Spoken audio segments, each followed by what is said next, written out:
Hey everybody, Corona Davis Z up here, Black Filmmakers Matter, and today we have the most awesome Andrew Garcia. Hey Andrew, Hey, how's it going? it's going great. Great talking to you, man. I'm glad you're here. Can you tell us your title or titles? Because I know we wear many hats. What are your titles? Definitely. I mean, I came up as a cinematographer, came up as a DP. I went to school in New York. That's kind of where I learned the process of being a cinematographer and kind of honing in on what my preferences are cinematically and all that. And through that, realizing that I really want to direct. And as we all know, like being these independent filmmakers, we uh, need to craft our own voice and kind of show other people what we love so much. So through that, I was also editing my own things. And so, a bit of directing, a bit of DPing, a bit of editing. So kind of just like having a hand in everything to be able to show what the language is. So that's a Okay. little So bit about. can I ask you really quick what's your favorite thing since you do so many things?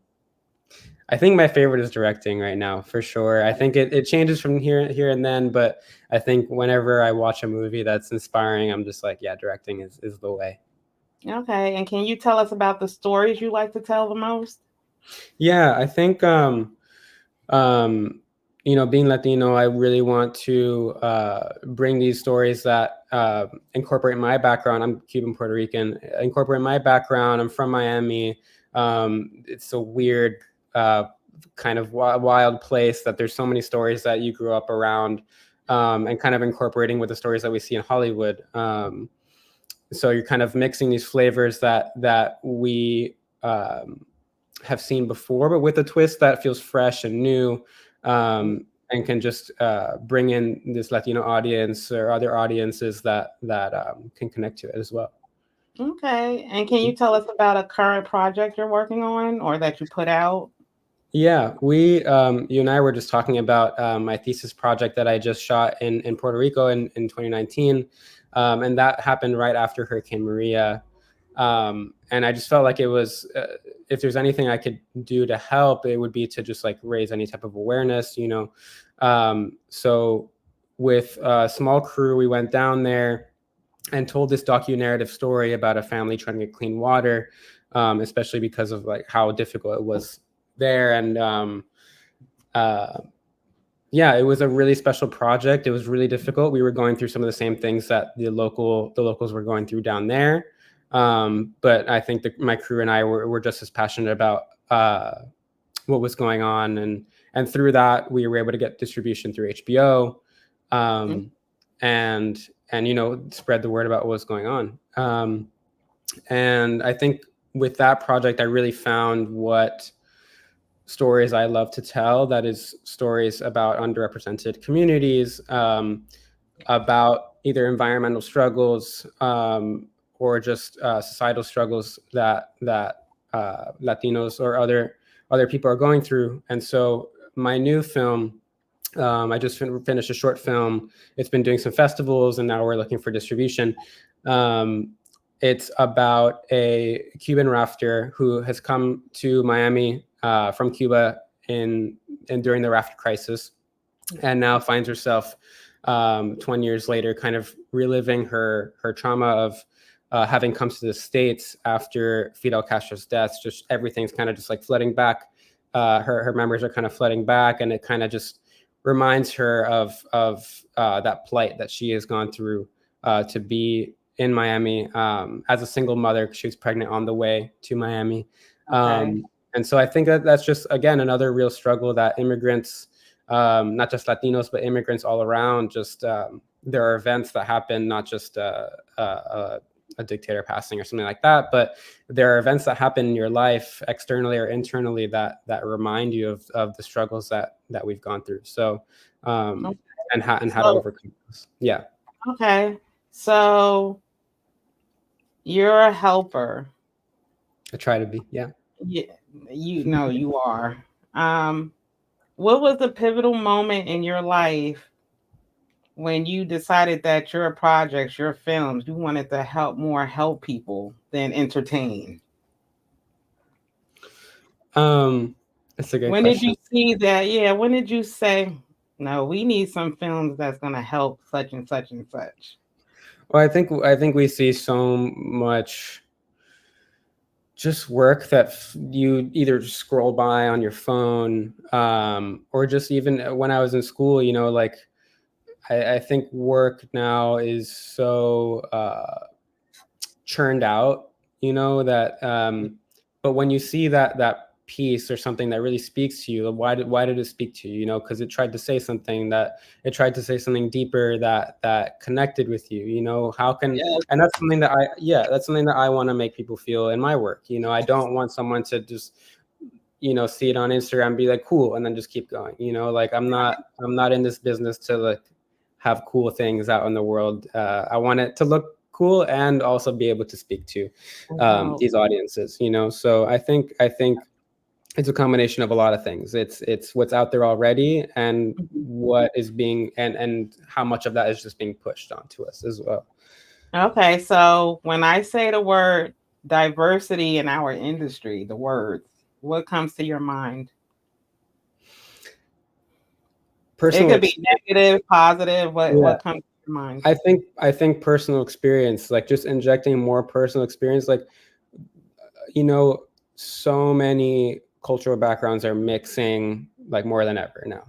It's like people have very different experiences than they did 20, Mhm. 30, 40 years ago. And I think that um, with these mixes of experiences, like there are new, fresh stories, new struggles, new just experiences all around that I would love to know about, that I think other people would love to know about, not in a negative way, but also in a positive way, Right. uh, and I just think it makes for really interesting narratives. I'm Yeah. so glad you said that, not just in a negative way. A story doesn't have to grab us just by negativity. Hmm. You're right. I Hmm. love God, you're saying so much good stuff. Goodness. Okay, so what's a bit of advice for a new filmmaker, old filmmaker? What's some advice you could give a young person?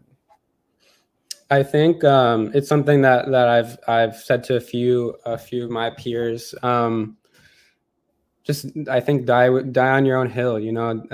Stick to your idea. There's a reason why you are feeling passionate about it. Uh, it's this industry is really really hard, and we hear a lot of no's. um I'm constantly hearing them. People that I look up to are constantly hearing them, and we forget because we only see the wins. We only see the wins on Instagram. We only see the wins on online, and we forget like how hard it really is. And it can be discouraging. um but it's just because there's amazing ideas out there. There's a lot of them. It doesn't mean that yours is not good. Doesn't mean mine is not good. Um, but I think we have to remind ourselves that there's a reason why we started the journey on this idea or started the journey on this filmmaking path, and that's because we feel passionate about it. Yes, Die on your own hill. Stick to it, and just remind yourself. Try to remind yourself why you're doing it, and there's more people rooting for you than you think.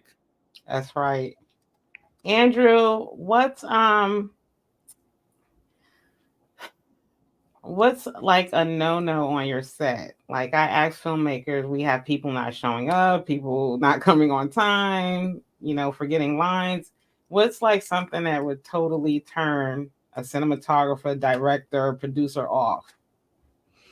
I mean, those are all those are all great examples. I'm lucky that I really haven't had too many bad set experiences, both like with the talent or with crew side. But I think that that starts with just like understanding who you're bringing onto your set as well. Like, any kind of like I think as Latinos, like you don't talk back, you don't talk back to your parents, stuff like that. Like so. Like yeah, it's not about any kind of like hierarchy leadership. Don't talk to me that way. But it's like, yeah, just show people respect. That's all we're here for. Show people respect. Listen. I came up one of my first jobs. I was like a karate instructor, and I still think about this one way of talking to people that I still use on set. And he taught me praise, correct, praise. So it's like, you know, I'm not gonna go up to an actor and be like, this is bad, blah blah blah. It's like, you're doing this really great, let's try it this way, and then kind of remind them what they're still doing well. So Oh, um and yeah, I think just like any type of disrespect is just a no, on set, and okay. just making sure that everybody's just being listened to, and um yeah, just I like even that. Everybody if, being listened to. yeah, Perfect even if there's any example. type of suggestions, listen first, talk after. Okay. And what do you want your material, your projects, your work to say to the masses, to your audience? What's the message you're trying to get through? I think that